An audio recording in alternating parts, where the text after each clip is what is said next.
We saved him, but his return turned out to be the worst mistake. My mom works to maximum security prison. She's been working there for over 20 years, tough as nails, and doesn't scare easily.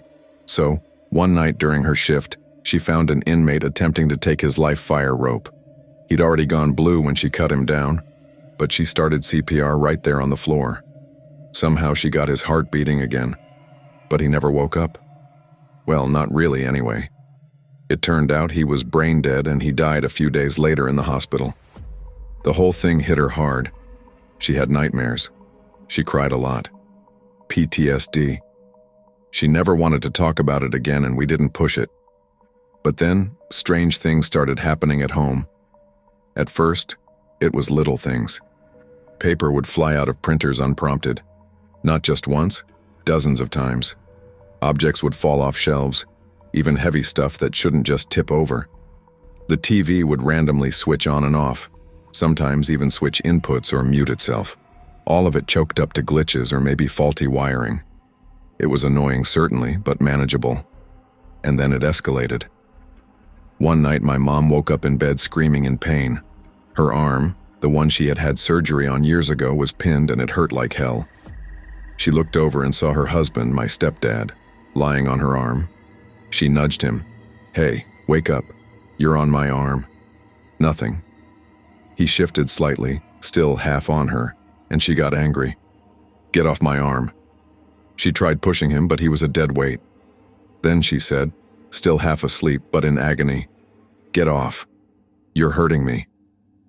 That's when he opened his eyes. Except it wasn't my stepdad anymore. The man lying next to her had a red face like a tomato. His eyes were pitch black with no whites and no pupils. His mouth was stretched in a grotesque, toothy grin that ran all the way to his ears. He stared right at her and said, "Good." My mom screamed bloody murder. She cried, begging him to stop. Eventually, somehow, she yanked her arm free and bolted downstairs. She grabbed the kids, my younger siblings, and dragged them into the living room.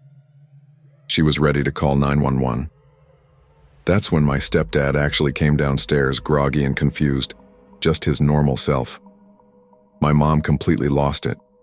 She screamed at him to get away from the house and the kids. Eventually, she recognized it was really him. The moment passed, but something inside her broke that night, and that's when she knew it wasn't just stress or nightmares anymore. There was something malevolent inside our house, and she decided we needed help. She called my step-grandfather, whose wife had a brother that used to be a priest, retired now, living in Mexico. Long shot, but worth a try. He flew up to the States after hearing what happened. And after listening to everything, he admitted that while he'd heard of hauntings and demonic attachment, he'd never seen a case like ours. He gave us the contact of someone he described as exceptionally sensitive, a female pastor who travels and deals with these kind of things. He was adamant about one thing: don't tell her what happened. Just invite her to the house. She'll know. So my mom called her and kept things vague. As they were saying goodbye, the pastor suddenly shouted through the phone, "Stop. Someone's trying to talk to you. She's extremely angry. She wants me to tell you you moved it and she wants you to put it back now." And then she hung up. Here's the thing. My family had been doing a garage sale that week. A lot of old stuff had gotten moved into the basement to make room. One of those items, a collection of antique dolls that belonged to my great-grandmother. She was obsessed with them and made it clear before she died, my mom had to keep them. My mom knew immediately what the pasta meant and rammed to the basement and moved the dolls back to their original position. But the pasta never made it to the house. First, she lost our address and contact info, just gone from her phone, and we called her again, gave her the info, and she said she'd still come. Then her car wouldn't start. Then she called a tow truck. It got into a wreck on the way to her place. Coincidence perhaps, but weird as hell. She never made it out. So we turned to another option, a local paranormal investigation team. They came to the house and stayed overnight, split up the teams, set up cameras, EVP recorders, thermal imaging the works, and yeah, they got a lot of stuff. They caught footage of a face distorted and inhuman floating in the corner of our guest room. They saw orbs, cold spots, and most disturbing of all, They recorded voices and clearly identified 4 entities: a little girl, an older teenage girl, a woman who called herself Lorelei, and a man called Frank. My mom froze. The name Frank. It was the same man she tried to save at the prison, the one who ended up brain dead. When they dug deeper, the voice claiming to be Frank said he liked my mother and that he hated her husband. That was the end of the investigation, but the team got a ton of material from our house, enough to gain some minor fame online in paranormal circles. I came home from the Navy shortly after. Things were quiet for the most part, except one night when I was sitting in the living room reading, and suddenly I got this heavy, suffocating feeling like I was being watched.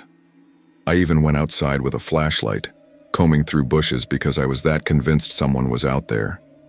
But there wasn't. A few months later, my uncle's childhood best friend visited for a barbecue. He bought a new girlfriend we'd never met. As soon as she stepped into our house, she stopped cold. She looked at my mom and asked, "How many do you have?" Mom thought she meant kids. "5, she said. 4 biological, 1 stepdaughter."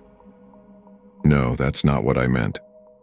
"Well, 4 spirits, a little girl, a teenager, a woman, and a man." The woman shook her head. "No, there are at least 2 men, and I have 2 brutes screaming in my face right now telling me to get out."